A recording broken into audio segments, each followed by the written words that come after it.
ஒரு கவர்மெண்ட் வேலைக்காகவும் சொத்துக்காகவும் தன்னை பெத்த அம்மாவே ஒரு பொண்ணு கொலை பண்ணிருக்காங்க. அதை பத்தி தான் இந்த வீடியோல நம்ம டீடைலா பார்க்க போறோம். அதுக்கு முன்னாடி இந்த மாதிரியான இன்ஃபர்மேஷன்ஸ் பத்தி நீங்க தெரிஞ்சுக்கணும்னு நினைக்கிறீங்கன்னா நம்ம சேனல் நீங்க இன்னும் ஃபாலோ பண்ணலன்னா மறக்காம ஃபாலோ பண்ணிக்கோங்க.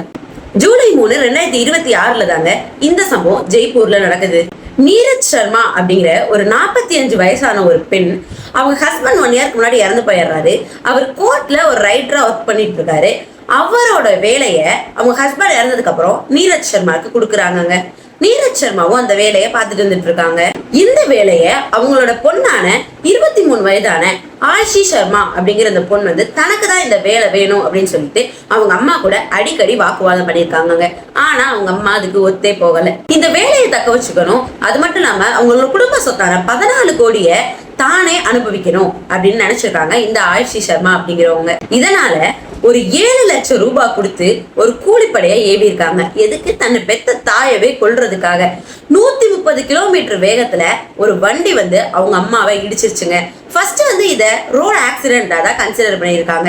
அப்புறம் தான் விசாரிச்சு பாக்குறப்ப நீரஜ் சர்மாவோட தம்பி மரணத்துல சந்தேகம் இருக்கு அப்படின்னு சொல்லிட்டு ஒரு புகார் கொடுக்குறாங்க.